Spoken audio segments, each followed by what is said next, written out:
July 5th, 2006. An executive at Coca-Cola opens an envelope at their Atlanta headquarters. Inside, pages of documents marked highly confidential. But here's the twist. These weren't sent by a colleague. They were sent by someone trying to sell Coca-Cola's most guarded secret to Pepsi. The formula for Coke has been locked in a vault for over 130 years. Wars have been fought, empires built, and billions spent, all around a recipe that supposedly only two people on Earth know at any given time. Someone was about to steal it and sell it to their biggest rival. If you love stories about corporate espionage and unexpected twists, hit that subscribe button, because what happens next is absolutely wild. So, did they pull off the heist of the century? To understand why this attempted heist was so insane, you need to know what they were trying to steal.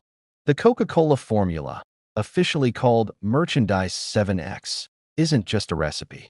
It's arguably the most valuable trade secret in human history. While other companies patent their inventions, Coca-Cola made a different choice back in 1891. Patents expire. Secrets don't. The formula has been kept in a vault since 1925.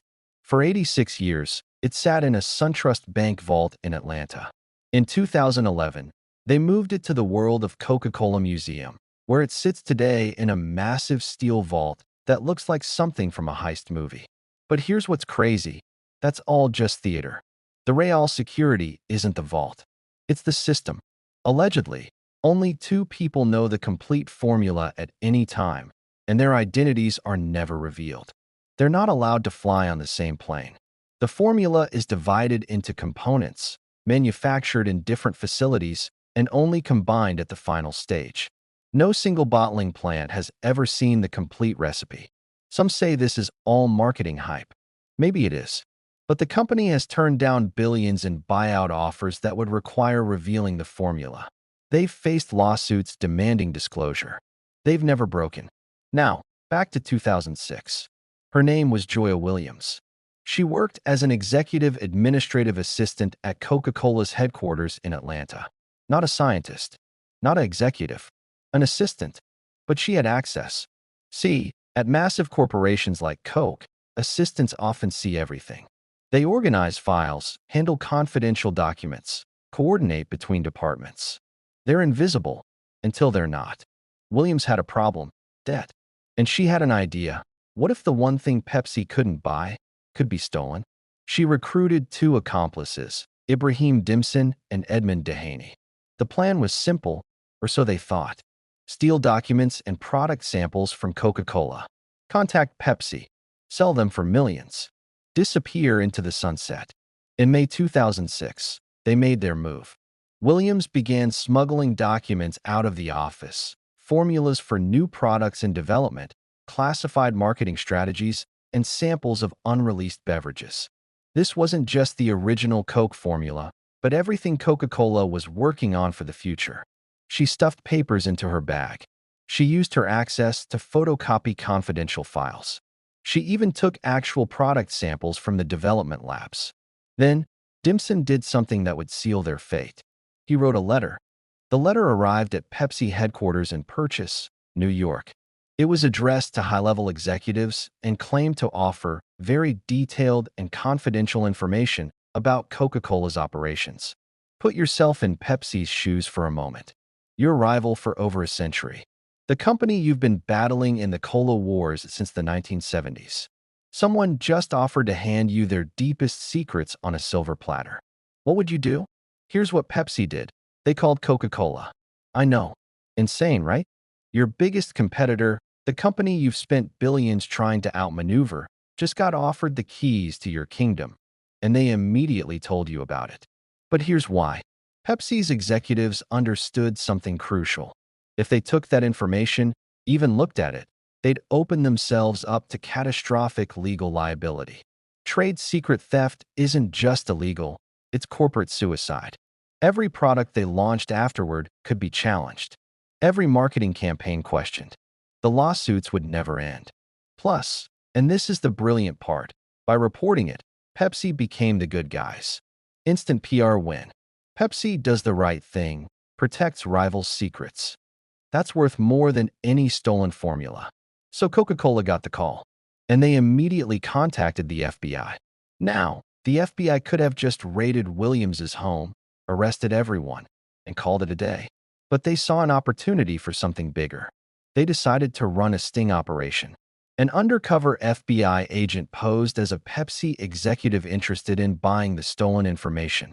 They arranged a meeting with Dimson at an Atlanta airport hotel in June 2006. Picture this. Dimson walks into the hotel thinking he's about to become a millionaire. He's carrying a bag with stolen Coca-Cola documents. Sitting across from him is someone he thinks is a Pepsi executive. In reality, federal agent. Cameras rolling. Every word recorded. Dimson laid out his offer, $1.5 million for the complete package. He showed samples, demonstrated he had access to more. The buyer seemed interested but wanted proof of authenticity first. They agreed to a second meeting. The FBI now had them on tape attempting to sell trade secrets. But they wanted more. They wanted to catch everyone involved and recover everything stolen. For the next month, the FBI played along. They arranged multiple meetings. Each time, Dimson brought more materials. Each time, he dug himself deeper. Williams, meanwhile, continued stealing from Coca-Cola's offices, thinking everything was going according to plan. She had no idea that every document she smuggled out was being logged by federal investigators. The Pepsi executive eventually agreed to a price, $75,000 upfront, with more to come for additional information. They scheduled a final meeting to make the exchange. June 27, 2006. A parking lot in Atlanta. Dimson arrived with a Girl Scout cookie tin. Not exactly the sophisticated spy craft you'd expect. Inside the tin, a glass vial containing a sample of a new Coca-Cola product that hadn't been released yet. The FBI agent handed over an envelope. Dimson opened it. Cash inside. He smiled. That's when the FBI moved in. Dimson was arrested on the spot. Williams and Dehaney were picked up hours later. All three were charged with wire fraud and theft of trade secrets, federal crimes carrying up to 10 years in prison each. But here's where the story takes an unexpected turn. When investigators searched Williams's home and office, they discovered something interesting. She'd stolen a lot of documents, yes. Product samples, absolutely. But the original Coca-Cola formula? The one locked in the vault that only 2 people supposedly know? She never got close to it. Everything she stole was related to new products in development. Marketing plans. Flavor samples for drinks that hadn't launched yet. Valuable? Sure. Corporate espionage? Definitely. But the secret formula that's been protected for 130 years? Untouched. It raises a fascinating question. Was the secret formula ever really at risk? Or is the entire mythology around it so powerful that even people inside Coca-Cola believe it's more accessible than it actually is? See, Williams assumed that as an administrative assistant with high-level access, she could get to the formula. She assumed wrong. The security around that specific recipe isn't about vaults and guards. It's about compartmentalization so extreme that even executives don't see the full picture. During the trial, more details emerged about just how desperate this plan was. Williams was drowning in debt. Dimson had convinced himself this was a victimless crime. After all, billion-dollar corporations can afford it, right? Dehaney was just along for what he thought would be easy money. None of them had considered that Pepsi would immediately report them. They'd watched too many movies where rivals gleefully steal from each other. Real corporate America doesn't work that way. The legal risks are too high and the reputational damage too severe. The defense attorneys tried to argue that the information wasn't actually that valuable since it wasn't the original formula. The prosecutors countered with testimony from Coca-Cola executives about the cost of developing new products and the damage done by having competitors see them early.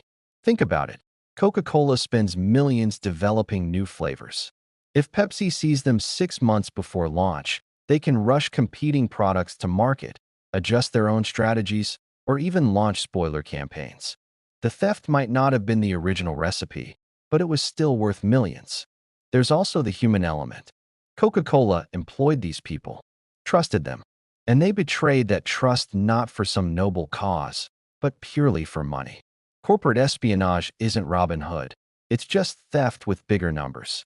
The trial lasted months. The evidence was overwhelming: recorded meetings, physical evidence, email trails. The FBI had documented everything so thoroughly that there was no real defense. In May 2007, all three defendants were found guilty. But the sentences? That's where it gets interesting. Joya Williams, the mastermind, the one with access, the one who stole the documents, received 8 years in federal prison. Edmund Dehaney got 5 years. Ibrahim Dimson, who actually made contact with Pepsi and carried out the transactions, got 5 years as well. 8 years. 5 years. For trying to steal corporate secrets. Compare that to other crimes. People have gotten less time for assault, for drug offenses, for fraud schemes affecting individual victims. But mess with a corporation's intellectual property? The hammer comes down hard. And here's the thing. They never even successfully sold anything. The entire plot was an FBI sting from the moment Pepsi made that phone call. Every dollar they received was marked FBI money. Every document they handed over went straight into evidence. They committed the crime. They got caught, but they never actually benefited. During sentencing, Williams broke down in tears, apologizing to Coca-Cola, to her family, to the court. She talked about the debt she was facing, the poor decisions she made, how she'd thrown away her career and freedom for a plan that was doomed from the start. The judge was unmoved. This was not a momentary lapse in judgment, he said. This was a calculated, deliberate, ongoing scheme. And he was right. This wasn't someone making one mistake. Williams spent months stealing documents. Dimson spent weeks negotiating. They had multiple opportunities to stop, to realize what they were doing was insane, and they kept going. The sentences sent a message. Corporate espionage will be prosecuted to the fullest extent of the law. It doesn't matter if you succeed. It doesn't matter if you're desperate. The attempt alone is enough. Coca-Cola released a statement thanking Pepsi for their integrity and conscience in reporting the scheme. Pepsi responded with their own statement about the importance of fair competition. Two rivals, united against a common threat. It was almost heartwarming, in a corporate dystopia kind of way. But wait, because there's one more twist to this story that most people don't know. Remember how I said the Coca-Cola formula is kept in a vault and only 2 people know it at any time? Well, after this incident, Coca-Cola admitted something interesting. The 2-person rule? Marketing legend. The vault? Real, but mostly symbolic. The actual formula? Stored in multiple secure locations with redundant backups. In fact, in 2011, a radio show claimed they'd found the original formula in an old newspaper photograph of a handwritten recipe in a friend's notebook from the 1970s. Coca-Cola's response was basically a shrug. They neither confirmed nor denied it because, and here's the real secret, the mystique is more valuable than the formula. Think about it. Even if you had the exact recipe for Coca-Cola, could you recreate it? You'd need access to the specific suppliers who provide their ingredients at the massive scale Coke operates. You'd need their quality control processes, their distribution network, their brand recognition. The formula isn't what makes Coca-Cola valuable. The brand is. And that's what Williams, Dimson, and Dehaney never understood. They thought they were stealing the crown jewels, but they were really just grabbing costume jewelry. Even if they'd somehow gotten the original 1886 formula, even if Pepsi had bought it, so what? Pepsi doesn't want to make Coca-Cola. They want to beat Coca-Cola. And you don't do that by copying your rival. You do it by being better. The real damage from the theft wasn't about formulas or recipes. It was about trust. Coca-Cola had to audit their entire security system. They had to question which employees had access to what. They had to strengthen protocols that they thought were already strong enough. Williams served her time and was released in 2014. She gave interviews afterward, expressing remorse and warning others about the consequences of desperation and poor choices. Dimson and Dehaney also served their sentences and disappeared from public view. As for Pepsi, they got the best possible outcome. They looked like heroes, strengthened their reputation for integrity, and didn't have to spend a dime on stolen information that probably wouldn't have helped them anyway. Coca-Cola went right back to business. The vault is still there. The mystique remains. And the cola wars continue, just without espionage. Well, that we know of. So here's the crazy part that ties it all together. In 2013, just 2 years before Williams was released from prison, Coca-Cola launched a new product called Coca-Cola Life, a lower-calorie version sweetened with stevia. It was one of the products Williams had stolen samples of back in 2006. It flopped completely. They discontinued it in most markets by 2017. All that corporate espionage, all those prison sentences, all that drama, over products that didn't even succeed. The information that seemed so valuable in 2006 turned out to be worth nothing by 2013. That's the other secret of corporate espionage. By the time you steal it, it's often already obsolete. The market changes. Consumer tastes shift. What seemed like a billion-dollar idea becomes a discontinued experiment. The real heist would have been stealing Coca-Cola's ability to adapt, their marketing genius, their global distribution system. But you can't fit that in a Girl Scout cookie tin. If this story fascinated you, drop a comment below. Do you think the sentences were fair or too harsh? I genuinely want to know what you think. And next week, I'm diving into the Stanford prison experiment, the psychology study that went so wrong, they had to shut it down early. It's darker than this, and the twists are even more shocking. Hit that bell icon so you don't miss it. Sometimes the biggest heists are the ones that never happen. And sometimes, the real treasure was the FBI sting operation we made along the way. Thanks for watching. See you in the next one.